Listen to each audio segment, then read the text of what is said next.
All right, guys, welcome back to the X Street Podcast. This is episode 34, 33.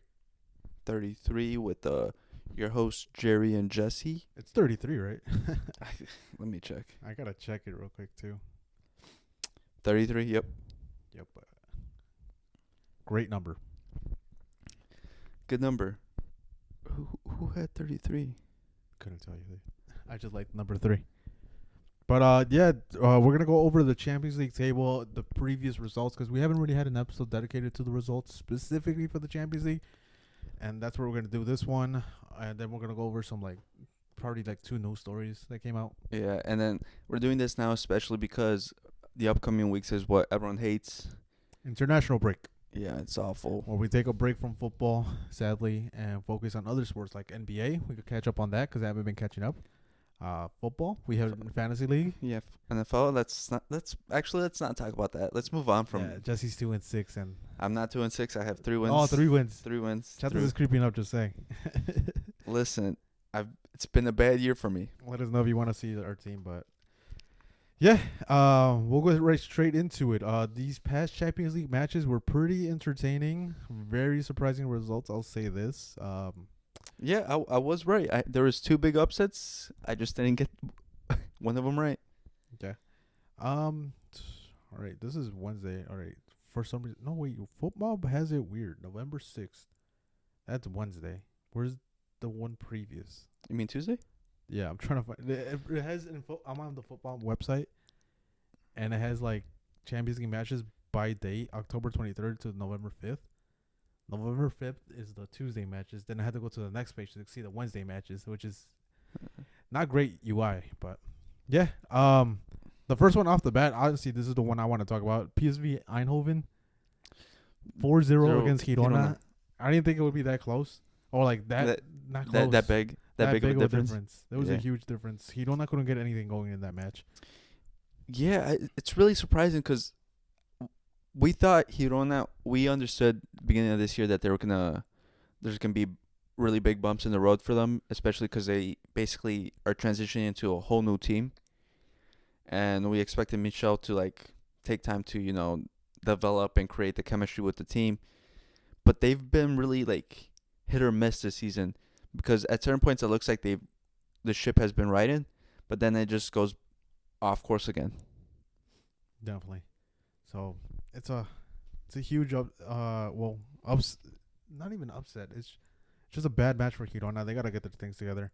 Of course, this is what I expected from Girona. They struggle against away matches, especially in the Champions League. It's a different atmosphere. It's colder, a lot in the Netherlands than compared to Spain. So huge victory for PSV. Then is there any other match on Tuesday? Liverpool 4-0 Leverkusen. Yes, and this is not being talked about enough, Jesse. If there was Xavi Hernandez, the coach, he would have been plastered on Bleacher Report. What is it? 433 goal, his face everywhere. But since it's not Xavi Hernandez, it's Xabi Alonso, and he got absolutely thrashed by Liverpool. Luis Diaz hat trick puts the cherry on top of everything. But this huge cause of concern for Bayer Leverkusen. I think there's a stat out there for them not being able to perform in away matches right now. So, yeah, they look out of sorts. It could be the champion hangover or anything, but at this point, we're almost halfway into the season. They should be getting over it. It just sort of looks like the players and even the coach, in some sense, are just waiting for the season to be done to move on. mm-hmm. They look like they're ready. Okay. They're I'm ready to take the next step ahead, and they just sort of are going through the motions because there's not the same fight in them that we would see from them last season, especially late game. Right. When they had that invincible feeling where they're gonna pull something out. It doesn't feel like the same team anymore. It doesn't, and it's really weird because I'm looking at the lineup right now. It's every single player but one, which is Alex Garcia. Mm-hmm. He's the only main difference in this team. So it's a huge lack of investment for this squad. Maybe selling a Frimpong because he doesn't look as effective this year. Same thing with Grimaldo. Or even worse. This team kind of staled out in a way. They didn't improve. and like when it comes to like improving their squad depth and maybe replacing a player like Jonathan Tah. He's still there, and they should have sold him in the summer because he hasn't renewed. And also it also doesn't look like he wants to be there. He wanted his move, and he just looks disgruntled. He's not playing to the same level that he was last year, where because of it, he was being linked to Bayern, and like I think also Barca were linked to him. Like he was linked to big clubs, but he didn't get the move, and he stayed. And sometimes keeping a disgruntled player just ruins the locker room. Yeah, it does ruin the locker room. And on top of that, it's like you're not gonna get any money at the end of the day. You could have got at least like 30 million off of him, I think. Yeah. But now he's gonna go on free, and he's gonna probably sign in January, so it's gonna be a tough play for them. And let's see if if he gets benched or not by Xabi Alonso. I doubt it because their center back depth is scary. Yeah, the squad just looks very thin in general. Because if you look around, you look from the starting lineup to the bench, there's like a big disparity in quality. Yeah, and I'm looking at it right now, and I can't really find too many. Even the guy that they signed, Terrier from Rennes, he's not even in the squad. I think I can't find him anywhere. So it's a huge cause of a concern. Probably the best outcome for them is reach one of the 24 placements, play the play-in match, and try to get something out of that. Maybe you get lucky in the draw. But yeah. But on the other hand, Liverpool is looking crazy good. They're looking like a huge team. They've been outperforming the XG as well. So this is a tough team to come against in the Champions League. So right now they're currently sitting in first. We'll go over the table later, but undefeated. Yeah, Liverpool look very good. I've seen people say Slot is better than Klopp, which I think it's crazy to say at this moment. Yeah. Especially because they're coming from two very different situations. Because when Klopp signed for Liverpool, it was more of a rebuilding situation. So, of course, his first season, he wasn't going to win anything. Yep. He had to build up the squad. And Slot is coming in and, with a more finished Liverpool team and with more star power. But I will say, I feel like tactically, Slot has been showing more. Yeah, technically, I do think I prefer Slot so far right now. Again, this is very early on. Probably his second season will probably be but for now, like what he's been showing has been great. Like again, he hasn't been having the easiest schedule in the Champions League. First match Milan. Second match, who was it? Bologna, which is not easy. Solid team. It's a solid team. You don't know what to expect from them. Yeah. Third match, Leipzig, who's on fire, and they just narrowly beat. And then the third match was never Leverkusen. Again, they're lacking in depth, but still, you gotta. As for what they did last season, you expect a very tough match. Yeah, especially same coach, same team. You expect them to come out firing in all cylinders compared to a new coach, Liverpool. Mm-hmm. And of course, it's a new team for him, so he hasn't played with all these players and is still trying to get the lineup correct and even get his tactics across the board. But yeah, it's huge merit. Their next match is gonna be tough too. Yeah, against Madrid. Real Madrid. We'll see how they do against them. But we'll get to Real Madrid right now. Yeah. And that'll probably be the next one we talk about. Yep. Real Madrid got smoked by Milan. Vinicius was smelling blood, according to training. Well, the one that got smoked and the one that, if you saw, was Vasquez. we mentioned previously that about Leao, how he had been falling off, and that we would see how he would look against Vasquez, and the man was ready. Yeah. What was it? The second goal? Was it the second goal he assisted? Where he just blew by Vasquez? Well, whatever the goal. He blew by him so many times I can't even remember which one. The assist, I think it was the second goal. The goal he blew by Vasquez, it was so fucking hilarious. I was laughing at it because if you see it again, Leao was smiling the whole fucking time. Because he dropped Militao, blew by Vasquez, and he's just laughing and smiling the whole time and passes in. It's a goal. I think, well, I know after the game he even posted a picture of dropped Vasquez on his Instagram. Yeah, it just showed the disparity between Vasquez and him coming up against top quality wingers.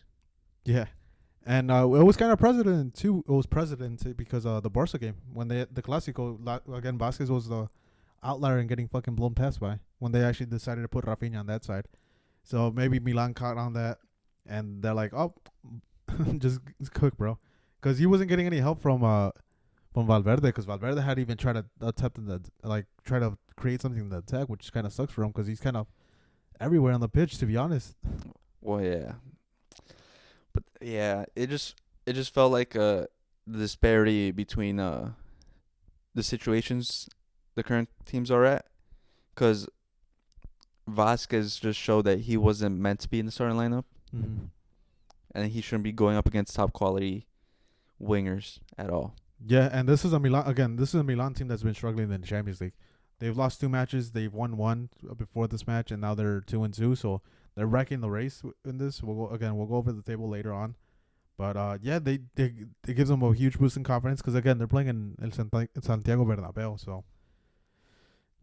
it's not an easy atmosphere. But it was after the third goal because people started leaving. So Yeah. Well, they scored first, and then we responded, and then they scored again, but it never felt like Real Madrid was going to respond in any way. you know one thing I didn't like during that match, like you said, when Milan got the second goal, it felt like Madrid was just going ultra attacking and not defending. And then I was looking at the clock, and it was like minute 60. I'm like, why are you guys doing this? Like, they have to maintain composure at some point. This is what I've mentioned previously, that about the changing of the guard, that even though like when Mbappe came in, I'm not sure about this, because it's not like beforehand where we had the leadership or the players that would keep the team composed. Yeah. Like all those players that would do that previously have gone and moved on. The only players we have now, especially even with Toni Kroos leaving, because he would sort of keep that tempo Yeah. for the team last season, it's all gone, and it's only left to Modric. But Modric isn't at the point in his career where he can do that regularly. They're making the poor man track back. The only one. Out. But yeah, again, you mentioned there's a tempo issue, and it looks like they're playing too fucking fast. Yeah, because they're like, oh, we're behind.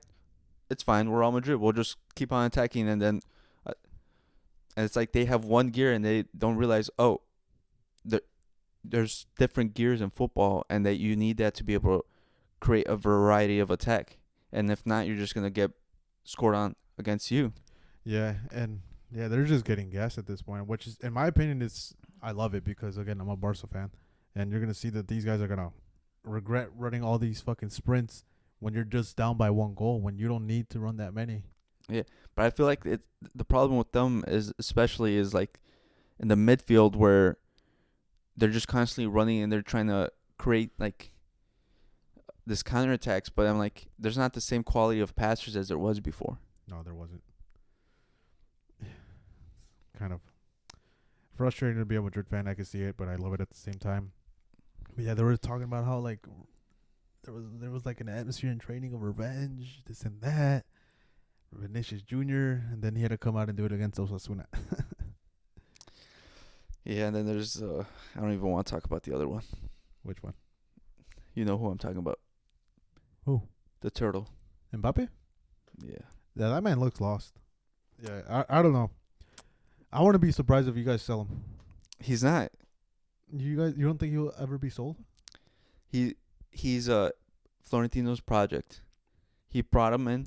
We've seen this before previously with the Galacticos. He brings someone in, and he's not gonna sell him or anything and say he's wrong.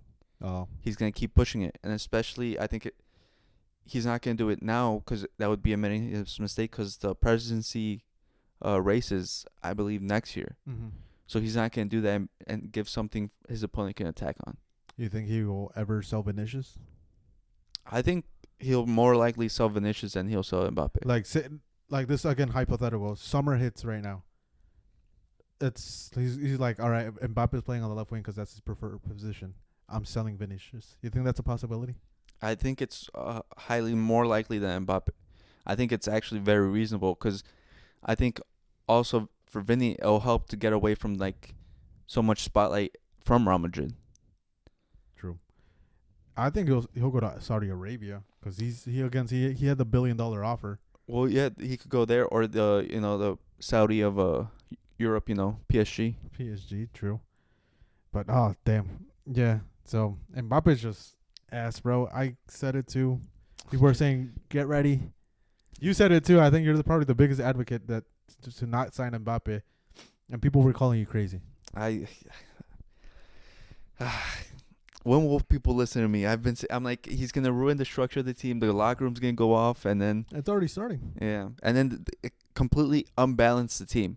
Because last year we barely there was balance to it, but it was like on a knife's edge, barely with when Jude came in.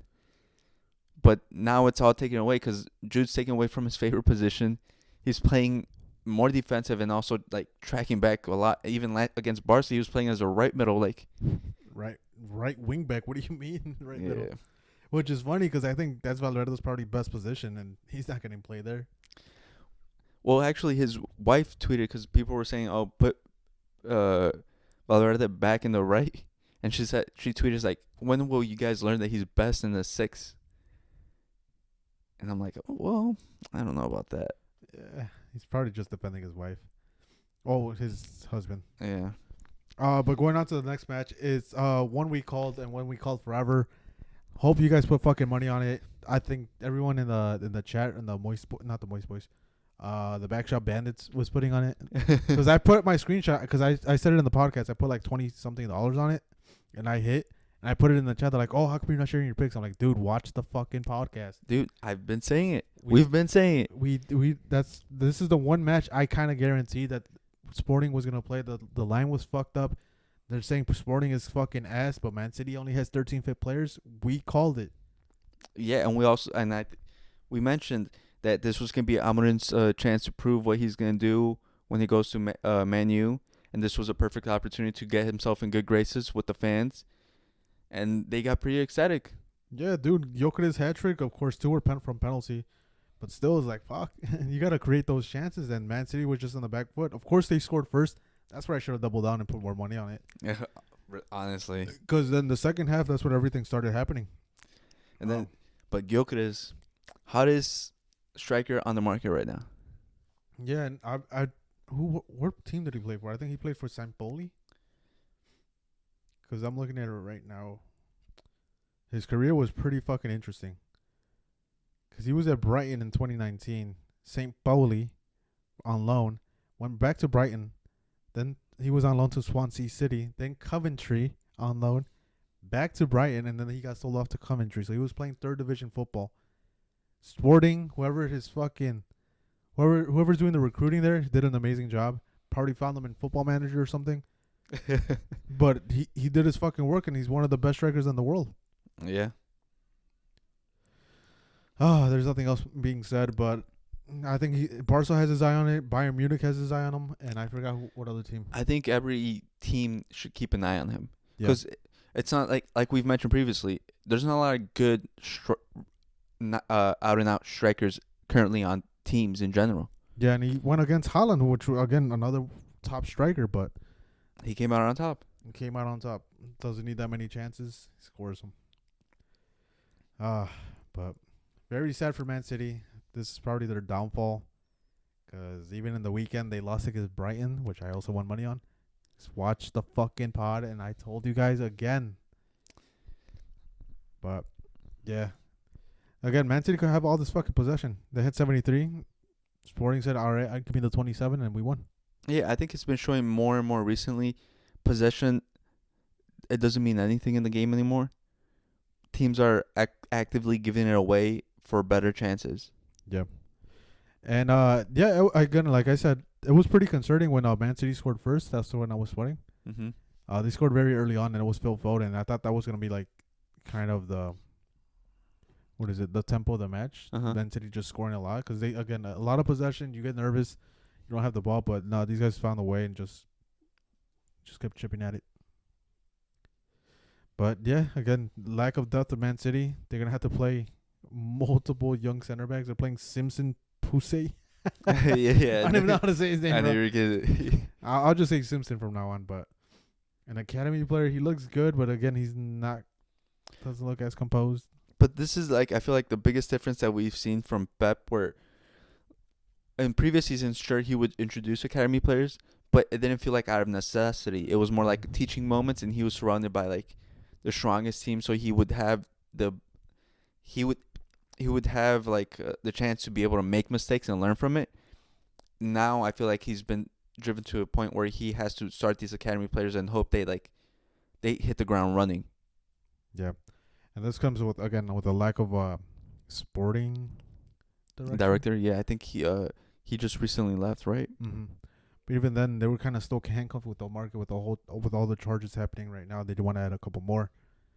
But again, this kind of fucks up their season. I'm surprised Pep didn't leave it beforehand because so far maybe Savinho, but again, like you kind of have no defense.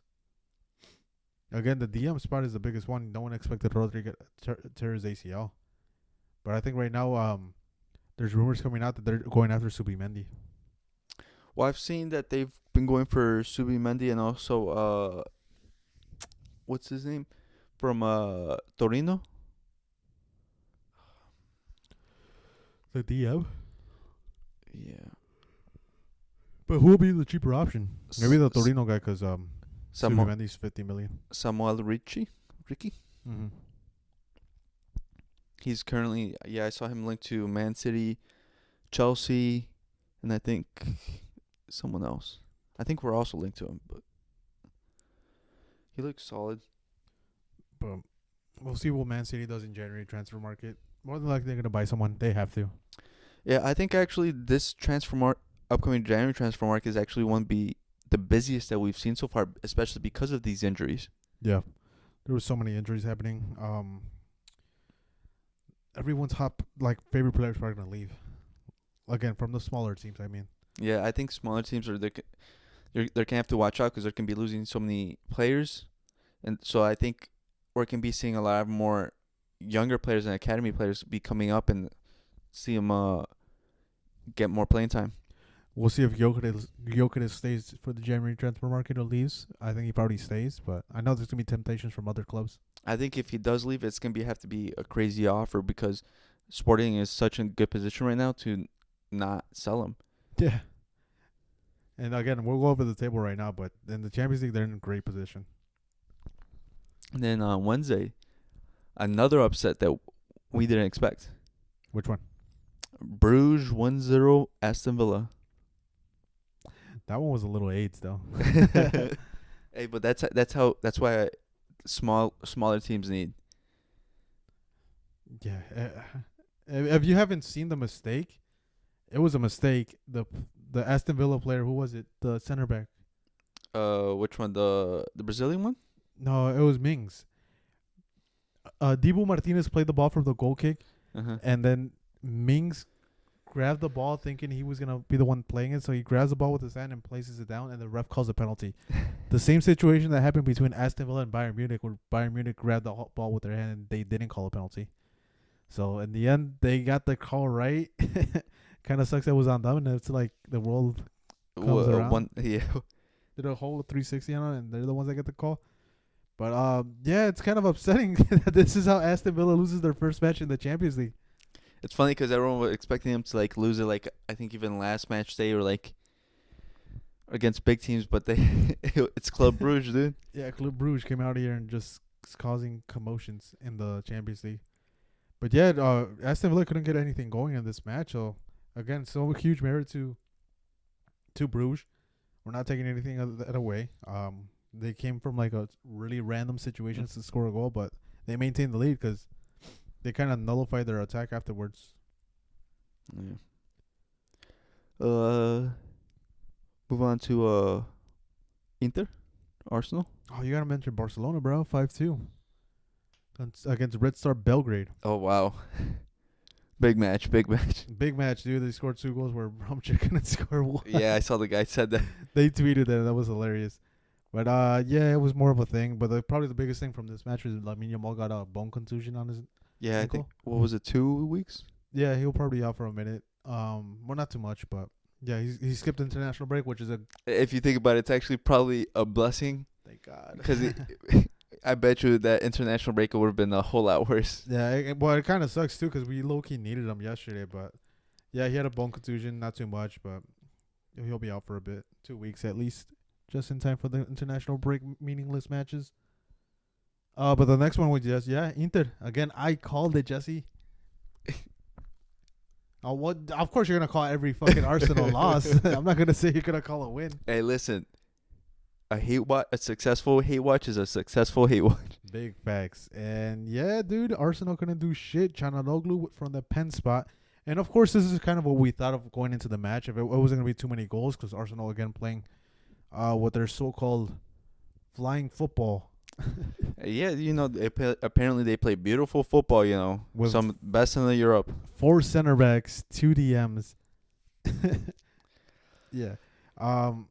So they were gonna do that against Inter squad, an Italian club. They really thought they're gonna come up with the win. Yeah, where defensive football was born. Yeah, and these guys play with 5 in the back. Like, you guys aren't gonna do anything. They're gonna try to force you guys to create an attack. But yeah, Inter came out on top. In my opinion, I would have been more comfortable or even happier if Inter scored more goals. But sadly, they couldn't.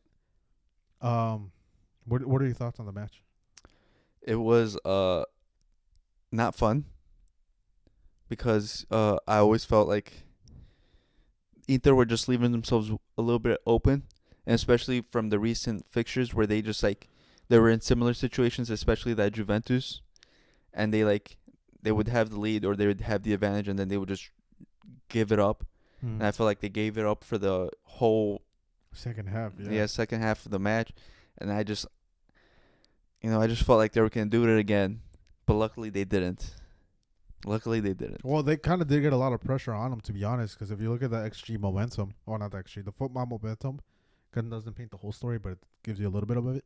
But yeah, they were just constantly attacking. No, but at least they didn't lose. Because, listen, they could have all that momentum, all the possession, all the chances, but as long as you don't win the match, none of that means anything. Yeah, and a huge shout out to, what was the goalie's name? Jan Sommer. He was coming up with huge saves, too. When they needed him to step up, hell yeah. That's the fucking Euro player that they Inter expected to play or perform, and he did. But again, DiMarco going crazy. Well, he didn't even play this match. No, he didn't. It was Darmian, the Man United reject that goes to another club and fucking successful. He was always, ever since he's always done really well in Serie A. I felt like when he went to, or he was with Man U, he was being misused or wrong system utilized wrongly, really. And then I feel like at Inter he's really showing the player that he's shown glimpses of. Mm-hmm. But I feel like he's just unlucky that at Inter there's DiMarco and then Dumfries, so it's hard to get game time. But when he does play, he does look solid. Yeah, he's very solid. And then Pavard too, he's been having a pretty decent showing for them, and as well as Bisek. So that Juventus backline, again, very old, but very solid in the back. Nico Barella had to come in as a sub. Got a yellow immediately, but he shows his quality. I love Nico Barella. Yeah, I feel like it's always surprising when I think about Barella, because I feel like he's the type of player that top teams need, but he's not. He doesn't get linked or the recognition as much as you think he should. Yeah, he really doesn't. And any team in the top teams in football, Barca, Real Madrid could definitely use him. Is a player that everyone would want. He reminds me of a Verratti. Yeah. He's really good, but he gets underrated just because he played in PSG most of his career. I feel like it's similar to Barella, even though he's at Inter, just because they're not at the same level as they were of old, that he gets underrated because of that. Yeah, definitely. But moving on to the next match where I fucking lost money. I could have won $80 from this match. If it banned that well. This match was it pissed me off. I was watching it. It was a match that I'd rather have not seen. PSG versus Atletico Madrid. It was 2-1 Atletico Madrid. They won on a fucking last minute goal. And it pissed me off too because Hakimi had the last chance to score, but he kind of just passed the ball at the last second and tried to sweat it, and he fucked it up. The goalie grabbed it. Just immediately threw to Griezmann. Shout out to Griezmann because he waited patiently for the play to develop. Because I think people were, in my head, I know people were probably getting mad that he wasn't doing the instant pass or running. But he was slowly waiting. Saw the pass to Correa. And Correa puts it in the back of the net. It's like you mentioned, timing is important. Sometimes changing the timing or the pace of the match, it makes you get a better chance even though people want it all quick. Yeah, definitely. Yeah, but this match, I feel like it was a classic Atletico Madrid of old. It was awful to watch. Oh yeah, it was. It was, but maybe this is what they need to rejuvenate their season because they've been struggling. They've been trying to play a different type of football. Yeah, big ups to Atletico Madrid. Fucking hell, bro. Their XG is insane. Like XG podcast. PSG XG was 2.12. Atletico Madrid was 0.67. PSG had 22 shots. Atletico Madrid had 4. Yeah, so it's growing a huge concern for PSG because we thought that they're going to probably be the biggest beneficiaries of this. I was about to say Super League, of the Champions League format. But clearly they're not. They're struggling against these teams when they should be getting wins. And I know Luis Enrique was very vocal during the press conference, saying this was kind of a stupid thing that their team did. But yeah, not a good look. Yeah, because I I feel like it was mostly me, but I was like praising the team because and expecting them to be even better this year because when you looked at the talent they had, they look so good. Luis Enrique is a good coach. Yeah. You expected him to develop the young talent that he had and the abundance of talent that he has in that team, but I feel it's like all the Mbappe friends might be ruining it for him. Yeah, might be, or just the huge squad depth that they have. But yeah, sadly Barcola couldn't do anything. What was his name? Molina held him on tightly and marked him pretty well. Fuck, there's nothing else I can say, dude. Like, yeah, I'm not even mentioning the midfielders right now, like Vitinha and all them, just because. It was so hard. Yeah, it was hard. Like, it's if they try to go through the middle, they were getting fucking like 6 bodies thrown at them, so they couldn't really do much in that match. Yeah, the midfield was so compact and so densely packed that you looked at the midfielders and you just kind of feel bad for them because you're like, that's a horrible situation to be in because they would look around and there was not nowhere for help. Yeah, they didn't have time for anything. And it's crazy, too, because they play with a back line of Witzel and Lenglet, so not the fastest back line. So, huge shout out to Diego Simeone. I don't know how the fuck he does it. Every time his job's on the line, he pulls a rabbit out of his ass. Well, I don't even think it's a rabbit. I think we just know he like has that ace card that everyone knows what he's gonna do, but they're like, they don't like. What do we do against it? Yeah. I think they should just continue playing like this all fucking season because clearly it's been working. Yeah, I'd rather not. I'd rather not. Maybe after the Barca game. Maybe after the Barca game. But the next match I wanted to talk about was the Stuttgart Atalanta. We both called that one. Again, another one. I should have put this fucking game instead of the PSG Atletico Madrid one. Yeah, really. We didn't miss much. Yeah. Atalanta just won 2-0. Second half, they came out swinging. Lookman took his chance, and same thing Zaniolo. They both took advantage of, like, really bad, what would you say, like, mistakes from the back line? Yeah, lapses in judgment. Mm-hmm. Because they were, I feel like in the first half, they were very disciplined. And then they just, like, I don't know, they were just, like, that 1 second they just, like, got out of it. Yeah. They got capitalized on. Yeah, and Stuttgart had a long unbeaten home run at their stadium. They had 18 unbeaten games at home. Mm-hmm. And yeah, here comes fucking Atalanta doing their thing and beating them out. Again, I'm so mad I didn't put them instead of fucking PSG. You really should have because we were both in agreement for that one. Yeah. And we were like very confident. Yeah, and the other one was kind of a toss up. Like we said, it could have been like could have got either or, like bunch of goals, no goals. Yeah, it could have been like we both like could be a lot of goals, no goals. It could be a tie. It could literally be the most boring match, the most exciting match. But yeah, I choked it, man. I'm not gonna look past that. I'm gonna look forward and make other parlays. But the next match is Bayern Munich versus Benfica, and Benfica narrowly got the tie. This was the one I called, and I called Bayern Munich, but I didn't think it was gonna be this close. See, I thought it was gonna be this close, and I thought it was gonna be the reverse 1-0, but it didn't happen.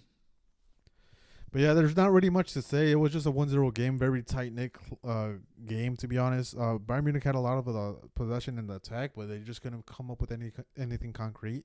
Again, Harry Kane is just like not performing as well as he should be. Because in these matches, you would expect him to be the one scoring the goals, but instead, it's your fucking 19-year-old, 20-year-old doing everything. So Musiala is the savior for Bayern Munich. Harry Kane is a fraud. I've been saying this, Jerry. He's not as good as people say. He's got that English text on his name, and it's been carrying him for a while. Big facts. And now going into the table, again, this is the halfway point. There's 4 more matches left. This is kind of painting of what is going to happen, and I think maybe Liverpool kind of solidified their qualification to the next round. Mm-hmm. But right now, Liverpool's sitting in first place. We'll just go to the top 8. Liverpool's in first, Sporting, then Monaco, Brest, Inter, Barcelona, Dortmund, and Aston Villa. A couple surprises in there. I think a decent amount. I feel like there's really 2, considering because I feel like the 2 surprising ones would be Brest and Monaco.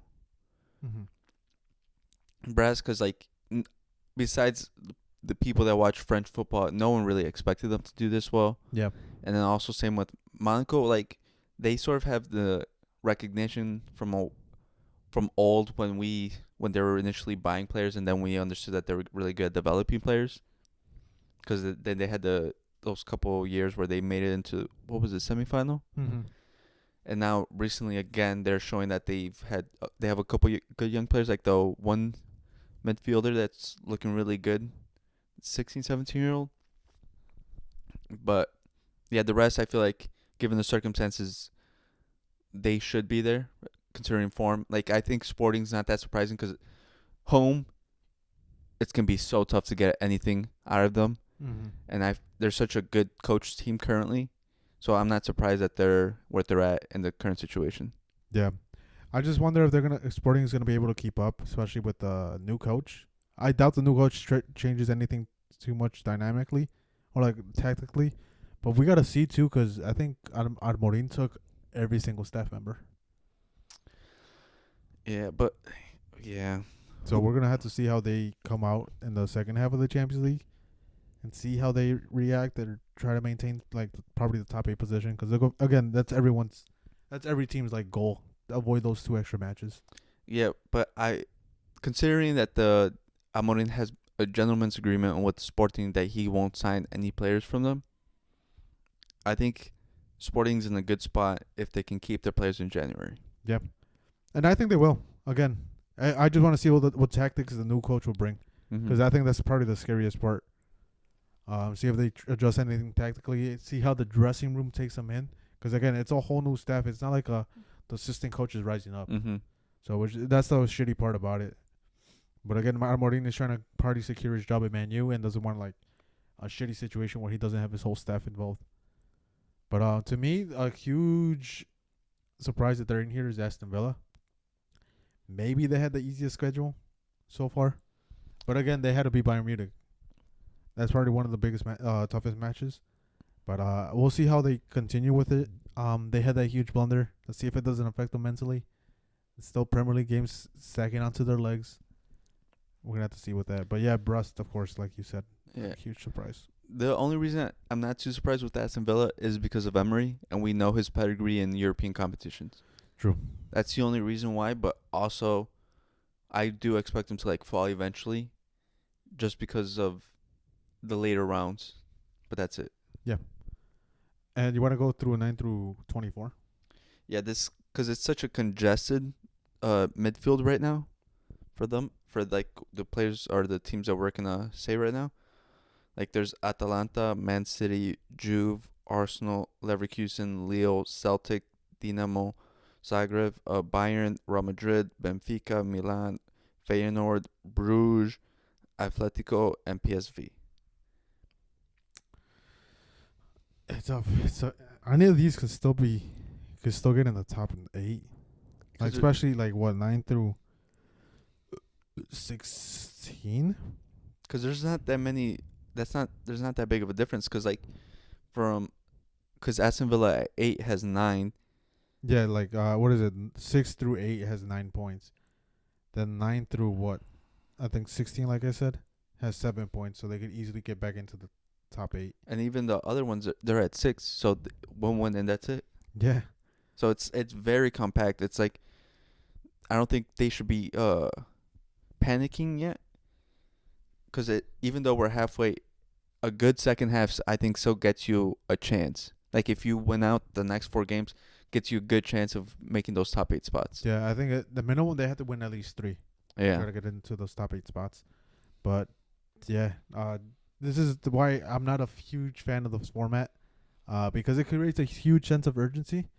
In a way, it'll probably create great matches because it'll be like tight knit matches and something like that. A lot of attacking, but then again, it might be the opposite where two teams are like afraid to attack. Yeah, because now, before in the group, everyone knew who they were playing twice, what they had to do to be able to get through that group.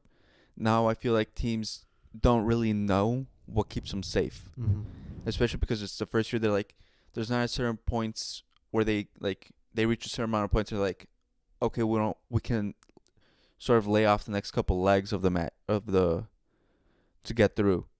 We could focus on the league and other stuff. But now you're like, one loss can get me out. Yeah, one loss puts you in a huge danger zone, especially like if you're in the bottom half of the 24. It's like, because the ones for what is it, 25 through fucking 36 are like just on it. Like PSG's just hovering right there. Yeah, they're in 25th spot, like out of it, getting knocked out with their 4 points. And again, Milan had no points at one point, but those 2 wins back to back just put them straight into the 20th position. But fuck, I don't know. Which of these 9 through 24 teams are you think is like probably gonna flunk out and have a huge struggle? Probably lose like 2 out of their 4 matches. Well, also currently, because I think it also depends on schedule wise. Yeah. Because some teams might have been going through their easiest schedule, like the easy part of the schedule, and they're getting like the points that they have now, and then they might come up with their second half might be just insane, like a hell gauntlet. Yeah, definitely. And I'm looking right now through the schedule for the next set of matches, or at least there's a huge matchup: Barcelona versus Brest. 2 top 8 teams have to face each other, so they're probably one of those 2 are gonna probably Barcelona can potentially interchange positions and get higher in the table. I'm still looking at it. Bayern Munich is facing PSG. Like PSG needs that win. Yeah, and they're gonna have to go all out. And Luis Enrique's not gonna hold back because he's had great results in Munich. So we'll see how that pans out. And like we said previously, Liverpool, Real Madrid. That's also a big one. Is that still on Tuesday? No, that one's on Wednesday. And that one's on Wednesday. But on Tuesday, it's Sporting versus Arsenal. So yeah. Arsenal is a huge match for them. They think they're gonna get away with an easy match. Nope, you just saw City fucking struggle. And they're also Sporting again, playing at home. Yeah. So it's really tough. So is Arsenal really gonna have back-to-back losses? Because so far, what do they have? They have one. They have 1 win. They have 2 wins, one draw, one loss. Yeah. So again, you have this shootout. Then on Wednesday, like you mentioned, not PSG, Real Madrid versus Liverpool. Real Madrid has to go all out attack, and they're playing at Anfield. And then even the fixture after that, Real Madrid's looking a tough one again. Atalanta. In Italy. So. Yeah. So Real Madrid has a tough schedule. I think they, like we mentioned in one of the episodes, they have one of the toughest schedules in the Champions League. I'm still looking at the Wednesday matches to see if anything else pops up. Aston Villa, Juventus. Juventus youthful. Aston Villa have the guidance of Emery, so he could probably try to manage that match. But again, it's very tough matches. Oh, but and then I'm also looking at the next fixture after that. The next Wednesday is Dortmund Barca at the Yellow Wall. Fuck Dortmund, bro. They fucked up my parlay. Barca has my back. You think so? You don't think that Yellow Wall will do anything? We're about to knock that shit down, like if it was the Berlin Wall. No, but also same Wednesday there's another big fixture: Juventus Man City. Yes, in Italy. So, do you have any bold predictions on what's gonna happen in the next couple of matches? Yeah, I think we're gonna see a bit. I think the this was created so more big teams, because there's no group of death or things like that supposedly, so more big teams can get out into the Champions League and make it more competitive, because sometimes there's always in the when they were doing the ball and the picking, there's always those a couple teams that every team wanted, because they were going to be easy games. Yeah. And they Who was it? Poor Celtic, Dinamo Zagreb, Shakhtar. Yeah, so everyone, I think they try and made this so they could get rid of that and make it more competitive by having more teams get out. I think it's actually gonna be even harder. I think we can see more big teams out this year than before. Yeah.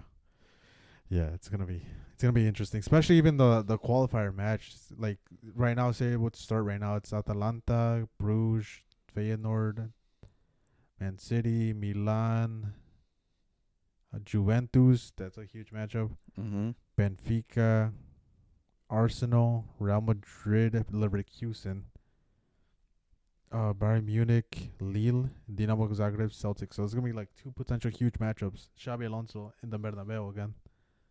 If this table stays like this, but again, I don't think it's gonna stay like this. My bold prediction is, I think at least 3 Premier League clubs are gonna get eliminated. I think guaranteed 2, Names? or like they're gonna finish in 9 through 24. Names: Man City. I don't think. I think they probably lose and crash out of this competition. Second one, Arsenal. Again, Yep. lack of depth. Mm-hmm. So I think they're the huge ones that are gonna miss out on this. Who's the third? Oh, never mind. Third one, maybe Aston Villa if they choke it. Emery is kind of known to choke Champions League, and somehow they'll make the second round of the Champions League, like the knockout rounds. Uh-huh. So there's that possibility. If that fucking storyline stays and that tradition continues, we'll see. But that's why I think my bold prediction is Man City and Arsenal crash out of this. It's a good one. Like I said, big teams are getting out Yeah. a lot more, I think, than people expect. Yeah, and again, that fucking schedule for Premier League clubs in December is fucking very abusive. It is very abusive, and it's even crazier because of the new format and there's more games now, and they're running through December, so they're additional. Because this Champions League is going till January, the group Yeah. stages, I guess you could call it the table stages. Because look, after international break, We start right away. the 23rd of this month, Man City, Tottenham. 26th, Champions League. December 1st, Liverpool, Man City. December 4th, 3 days later, they're facing Nottingham. They're playing December 7th. December 11th, December 15th against Man U. So it's just a huge congested schedule. They're going to run out of legs. They're going to have to keep relying on academy players that are not Ready? suited for these matches, but Guardiola's going to crash out. He's going to say something insane at the press conference, so keep an eye on that. It'll be interesting. And same thing with Arteta. I want to see what new analogy he wants to say, because last one was they're going to come out flying, and I want to see what their next one is. I think maybe he was talking about penguins. We'll see. We'll see if they keep their cool. Any last thoughts of the fixtures? No, I'll say the good thing about this format is we're seeing new matchups, a lot more new matchups than we've previously, because sometimes we would see repeats. Yeah, Barca fucking Inter Milan. Yeah, now I think we're seeing so many more. Like we've seen Real Madrid, we're gonna see Real Madrid Monaco. We haven't seen Real Madrid AC Milan in a while. We're seeing a lot more different matchups than we usually have, and I think that's really good. Seeing, because I feel like it's allowing the casual fans to experience the different environments of like different countries and learning about there's really good players here. And yeah, we get a lot of that, like, what is it, like home field advantage from the big teams. And this time is like the smaller team kind of has the advantage. Like Sporting, everyone thinks it's a small team, but they're clearly showing that they're a fucking fortress. Well, it's just showing the actual passion of fans. Like you go to Portugal, you're like, oh, this is what being with real fans is like. You go to England and you're like, oh, it's casuals. It's just tourists that like, oh, we've seen them on TV and things like that, and people talk about, let's go see, experience it, and you're like, you go to like actual like real football countries and you're like, oh, this is how it's supposed to be like. Like the Barcelona match versus Belgrade. Belgrade was losing 5-1, and the fucking fans were still chanting and singing loud as shit. Or even like going back to Europa, like where we're talking about Spurs versus Galatasaray. Mm. They got choked up by the atmosphere. They got like the young kid that got the young kid that got killed or like mentally because he got the red card so quick because he just lost his head. Yeah, he got a double yellow. But that's why I'm pointing at the camera because it's another game we said. Yeah. And you would have won money. They would have won money if they listened to the podcast. And then they started the viewership spiked after the matches. I'm like, well, you guys should have seen it. Had that notification bell on. You guys should have, but they don't listen to us. But yeah, that Galatasaray match was insane. The Galatasaray almost choked too. Yeah. Spurs looked like they were playing better with 10 men than they were with 11. I think it was because Ange like when the subs he made were more like experienced players, so they like the atmosphere didn't like get to him as much. Yeah. Because Solanke came in and then he did that goal. Yeah.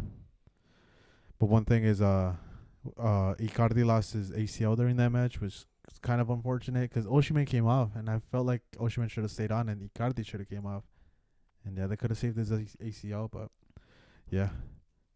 But nah. Speaking of ACLs, La Liga had 3 ACL injuries this past weekend. Good transition. Yeah. Militao, one from Villarreal, and the other one from, I want to say, Osasuna. So huge ACLs. Probably the biggest one is Militao. Real Madrid lost another center back. They fielded a Castillo player who, do your own research, he has accusations. But yeah, Militao's probably he's done for the year. He's done for the year. He might not come back to the same level. You know, his second big injury back to back. It's hard mentally and physically to be able to come back. What was it? 15 months before his his prior ACL injury. It's not a huge gap. And again, it might be a thing where I think Barcelona handled like Gavi's ACL injury pretty well. Because normally an ACL injury you recover in 6 months, and that's when they start you training and probably get you back into the match as soon as possible. But Barcelona took it cautiously and said like, nah, we're not doing the 6 months. We're doing like 9 months. Yeah. Well, I don't know what to tell you, Jerry. We're just riddled because it wasn't just Militao. Because we also had Vasquez, who. What was that, a hamstring injury? I want to say yes. Same thing with Rodrigo. He got the same one. He got a thigh. Oh, there you go. A thigh problem the same problem that he was out previously. Happened again. So, I feel like there probably can be more precautious with this one and keep him hopefully a little bit longer out so it doesn't relapse. Yeah, because I was watching that match, Real Madrid versus Osasuna, because I woke up like 8 in the morning for whatever reason.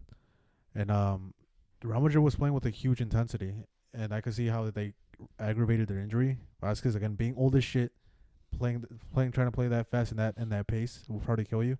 Rodrigo coming back from that injury, playing at that pace, it will probably kill you. Yeah. So we'll see how long they could keep that up. Again, like we mentioned earlier, they're playing on a very high gear. I think they got to tone it down. Yeah, and I feel like the problem with the team is just because I want to give Valverde as an example. He started all 17 games for this year, and he's been running so much and trying to do that intensity. Like, there's not enough rotations, and like the players are trying to play like this the whole year round, and it's gonna kill them. Yeah, and that's if they don't play international break either, because Valverde, he got called up, right? Yeah, and he's expected to start both games. And he has to travel all the way to South America and play those games. Jude Bellingham, did he get called up? So Jude is probably gonna start. I'm surprised they didn't come up with a injury for him.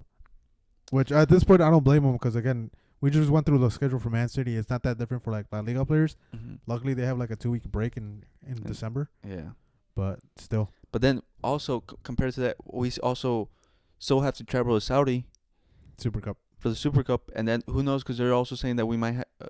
I think you specifically, Barcelona, are gonna have to travel to U.S. because they're doing the La Liga games. Yeah, I think the 1 week that got selected was Atletico Madrid versus Barca, which is stupid as fuck. We've done it. We've done this once. Why don't you pick Real Madrid? Like, fuck. Give us a break, dude. We already played a match in the U.S. That's because you guys got that connection to Miami. I guess so. But I don't know. I think it's stupid. Is it actually happening? I know it was still a rumor, but I don't know if it was concrete. I think I think it's like I want to say like 80% confirmed. Hopefully not, because I think it's supposed to be in the Metropolitano, so it kind of ruins. I think about your chance of having home field advantage. Because let's be honest, Miami's if they're having it in Miami, then Barca's fans are gonna show up. yeah, but Fuck, it's Barcelona's supposed to be the home match. you can't have those real Barca fans there. Yeah, it sucks. But yeah, those are kind of the injury updates. The next big news story was Barcelona's finally signed their stupid ass Nike deal that took forever. Yeah, I said the reason I say stupid is because I had Gerard Romero, one of the owner of the Kings League. I'm super annoyed of him. He constantly like leaking news like, oh, something's happening, something's happening, something's happening. All that shit for his fucking viewership on Twitch. But yeah, he's been teasing this Nike deal for the longest, saying it was done already. They didn't get done till now, but it's probably the hugest. What is it? Nike or like sports branding Nike Sports one. or just the sports branding deal ever. I don't know. I think it's pretty similar to the Real Madrid one. But yeah, they're getting over $1 billion over the course of the contract, getting like $130 million bonus. It's 137 million a year. So and then it's for 10 years. So it's like you guys are getting 1.3 billion for it throughout. But I think we signed a similar one with Adidas. I can't remember. But this brings the news because Barca gets out of their financial struggles now, and then goes back to the 1-of-1 rule. We don't have to keep Christensen out till next year. Now we can actually register him and probably play him this year. Same thing with Araujo, and potentially making a signing. So Barca's keeping an eye on strikers. Yeah, we signed our 1.2 with Nike or with Adidas in 2019. We got 1.3, bro. 5 years later. True. But yeah, it's a huge thing for Barcelona. They get out of that financial crisis, kind of. They still got to perform to try to get out of it even quicker. How much do you guys get from Spotify? A penny for every subscription, Jesse. Make sure you use Spotify. No, I'm kidding. I don't know. Honestly, I don't know the Spotify deal. Because I know we get like 50 from Fly. I don't know. No, I don't know about the Spotify deal, but that's why I switched over to Spotify, dude. Did you? I put it on my club. No. Wow, you don't even support your club? No, I have Spotify.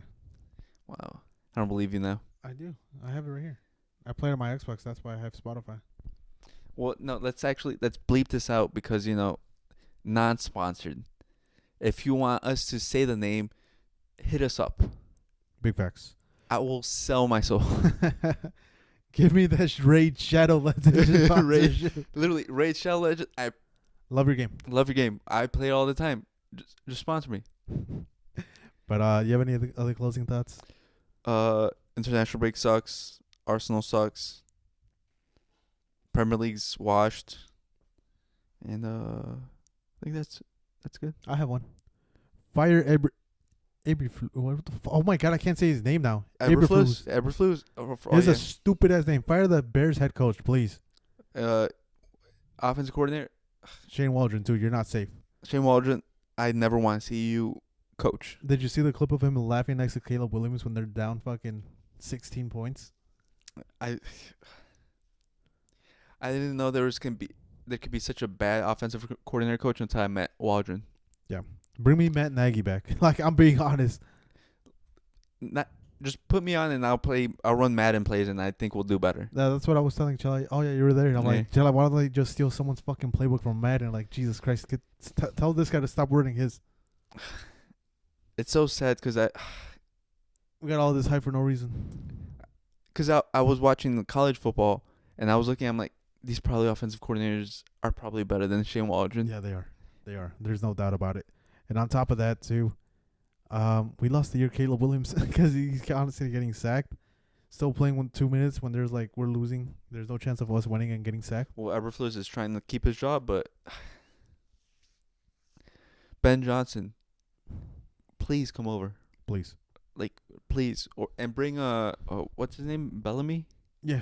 Bring Bellamy with you, and then we'll get Robert Saleh, like everyone's saying. Please. Please. We beg you. That's been it. Thanks you guys for watching. This has been episode 33. Peace. Peace.